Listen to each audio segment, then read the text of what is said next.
উপরে লেখা দেখে বুঝতে পারছি সামনে কেপি, ডব্লিউপি, পিএসসি, রেল সমস্ত পরীক্ষার কথা ভেবে আবার ফের আমরা অঙ্ক শুরু করেছি। ফার্স্ট অঙ্ক আমরা দেখব আজকে। যদি কোনো ভগ্নাংশের লব 200% বৃদ্ধি করা হয় এবং হর 150% বৃদ্ধি করা হয়, তাহলে নতুন ভগ্নাংশটি হয় 9/35। সাপোজ ভাবো কোনো ভগ্নাংশ 9/35, কোনো ভগ্নাংশ হচ্ছে এক্স, ভগ্নাংশটি ধরে নাও এক্স আর ওয়াই আছে। আচ্ছা, এক্স আর ওয়াই আছে।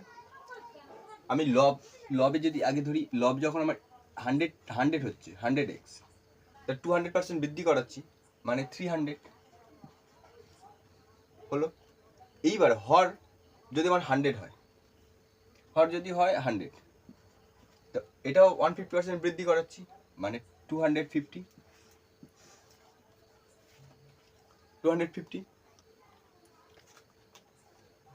তো সেরমভাবেই করতে হবে।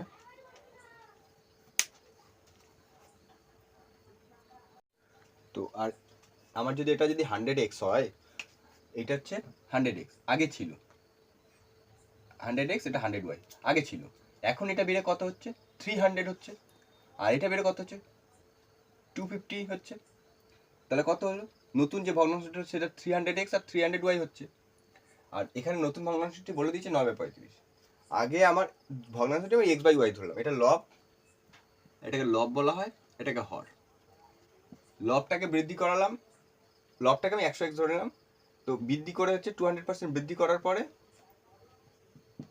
300x হলো। আর এটা 100y আছে, 150y বৃদ্ধি করার পর 250y হলো। এবার নতুন ভগ্নাংশটি বলে দিয়েছে 9/35, নতুন ভগ্নাংশটি 9/35। আর নতুন ভগ্নাংশ এটা লব আর এটা হর। আমি যদি নতুন ভগ্নাংশটি লিখি 300x আর 250y, নতুন ভগ্নাংশটি 9/35। তো কাটাকুটি করবো, 0 0 5 6 30, 5 25।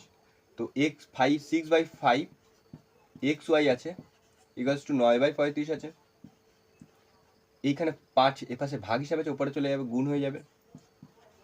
তো 9 গুণ 5/35 গুণ 6, 5 7 35, একে 3 দিয়ে গেলাম 2, 3 3 9। তাহলে আনসার কত হলো? x/y কত হলো? 3/14। যেহেতু আমি এক্স আর ওয়াই ধরে নিয়েছিলাম, তো আনসার হচ্ছে 3/14।